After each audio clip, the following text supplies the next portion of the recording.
Deuxième partie de cette émission consacrée à la crise en Europe, aux moyens de s'en sortir et à son impact sur le Maghreb, en compagnie d'Eneko Landaburu, ambassadeur de l'Union européenne au Maroc, mais aussi des diplomates en poste ici à Rabat qui assistent à cette émission, enregistrée dans les locaux de l'agence marocaine de presse, la MAP.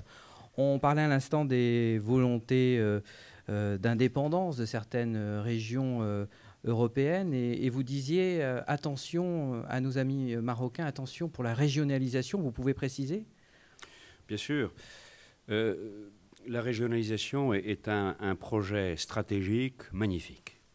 Et je crois que, je parle cette fois en tant qu'ambassadeur de l'Union européenne, nous soutenons et nous soutiendrons tous les efforts faits par ce pays pour avancer dans un projet qui doit donner plus de capacité à la démocratie de vivre dans ce pays, qui doit donner plus de possibilités de développement social et économique, et qui doit aussi dégager des solidarités internes pour qu'il y ait une cohésion à l'intérieur du pays. Donc c'est un projet moderne, c'est un projet nécessaire.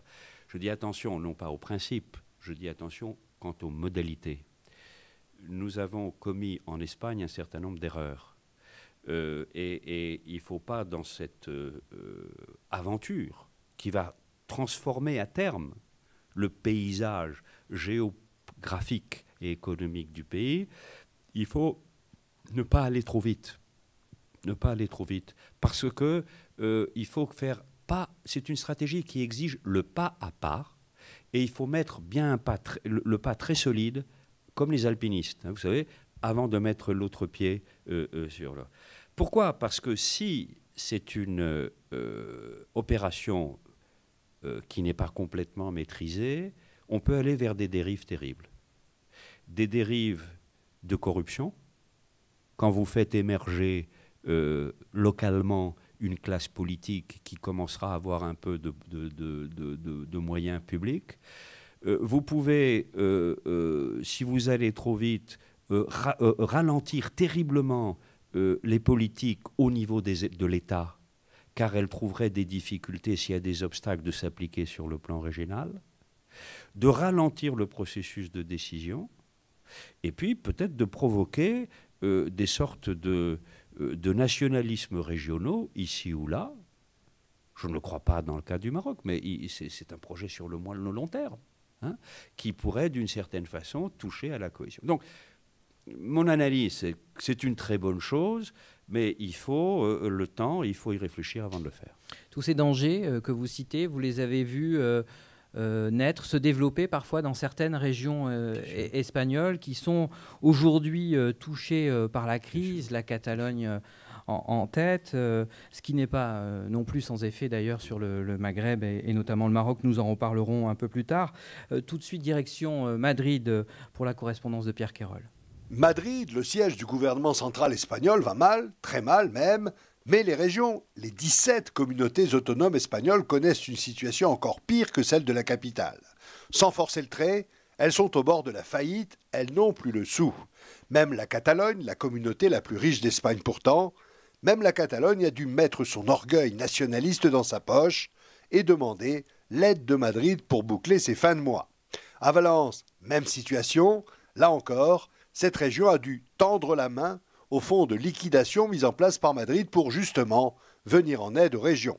Valence va toucher 2,5 milliards d'euros, ce qui va lui permettre de payer ses fonctionnaires, d'assurer le versement des retraites, de rembourser ses fournisseurs, dont la dette s'élève à 646 millions d'euros, les pharmaciens en particulier.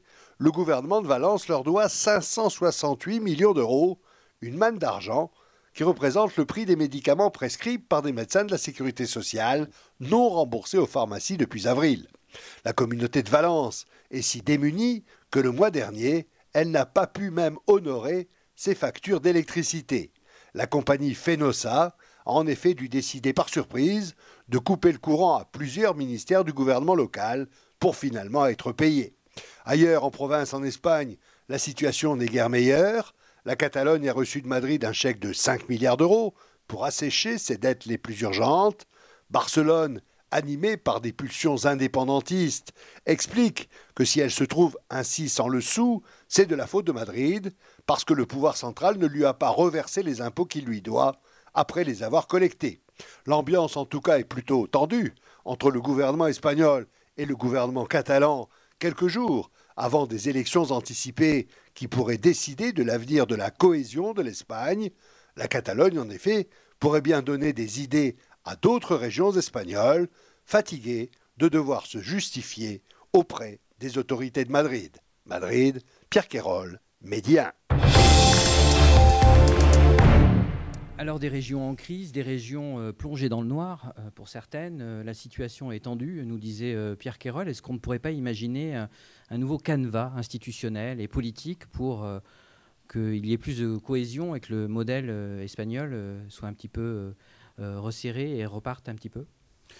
Oui, moi je crois que le modèle de régionalisation n'est pas exportable et qu'il doit correspondre au génie de chaque pays, à son histoire, à sa propre culture. La réalité régionale en Allemagne correspond d'une part à un État qui est très récent, puisqu'il s'est créé au XIXe siècle, à une très grande autonomie historique dans certains duchés ou comtés, et il correspond donc à une expression de son histoire, une expression de ses cultures. Ça ne les empêche pas de travailler au sein de la République fédérale d'Allemagne, tous, les Länder de l'Est et Länder. L'Italie a connu un essai de régionalisation un peu chaotique pour essayer de régler son problème entre le Mezzogiorno, le Sud et le Nord. Je crois qu'ils n'ont pas trouvé encore la bonne formule. La France, pays jacobin traditionnel, a voulu lancer aussi une certaine régionalisation qui est moins ambitieuse que l'espagnol, mais dont on voit bien certaines limites sur le plan des coûts. Parce que le problème aujourd'hui, c'est celui de maîtriser les coûts. Plus que jamais. Quand on était dans les 30 glorieuses, la croissance, quand on était dans l'Espagne démocratique qui rentrait dans l'Europe et qui avait une croissance énorme, on pouvait faire des hôpitaux partout, on pouvait faire des musées partout, on pouvait faire des salles de sport partout, chaque village voulait... Bon, très bien, mais aujourd'hui, il faut redéfinir le projet par rapport aux moyens. Il faut toujours avoir cette relation entre projet et moyens budgétaires, moyens économiques. Et dans le cas de l'Espagne, il est certain que le modèle actuel ne peut plus durer. Et moi, je suis partisan d'un certain fédéralisme, c'est-à-dire d'une plus grande autonomie des régions, mais que les régions prennent leurs responsabilités et développent ce qu'elles peuvent développer, chacune en fonction des moyens. Qu'il y ait une sorte de caisse de compensation à l'intérieur pour aider les plus pauvres, dans un certain nombre de domaines, ça me paraît normal, mais que chacun doit être responsable par rapport aux autres et ne pas attendre que les autres payent pour eux et rentrer dans des guerres sur je dois tant, il me doit tant, il vole mon eau ou il pompe sur ma caisse de sécurité sociale. C'est le début d'une désintégration d'un pays, ça. C'est ce qu'on vit en Belgique, quand les Flamands ne veulent plus payer la sécurité sociale des Wallons. Alors qu'est-ce qui nous unit ?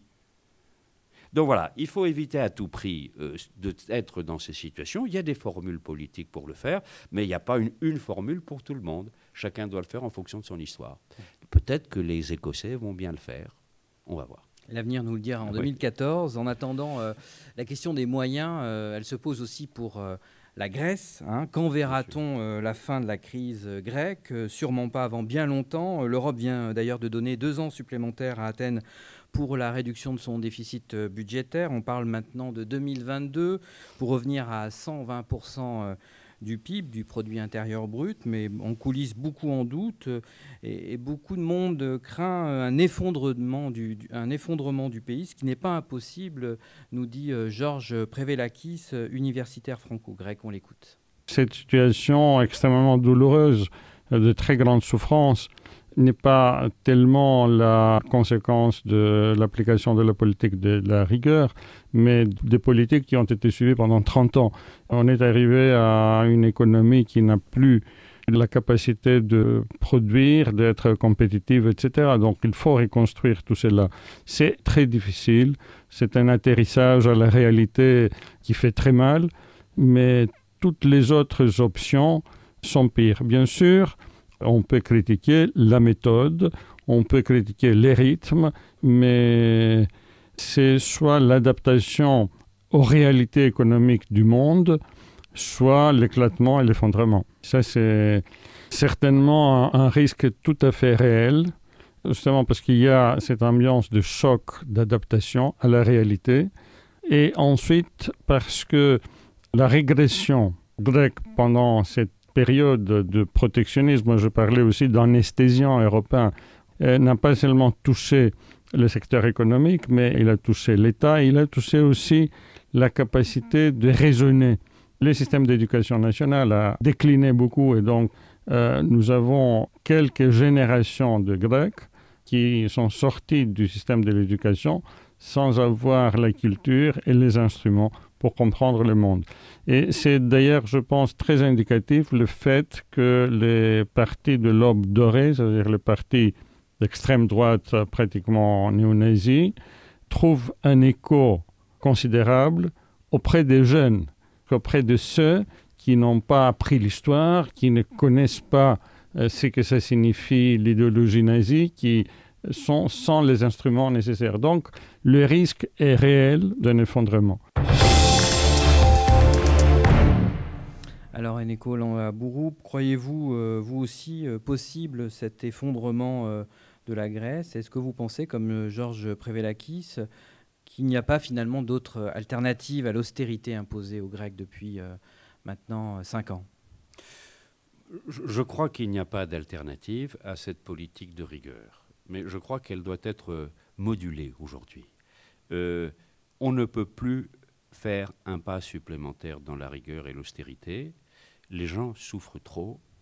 Et donc, il faut trouver des solutions pour continuer à essayer de réduire l'endettement général sans qu'une rigueur s'impose de façon si drastique au peuple grec. Nous avons vu, et nous le savons, que cette politique d'austérité n'a, sur le plan économique, n'a pas été bonne, n'a pas réussi à réduire la dette.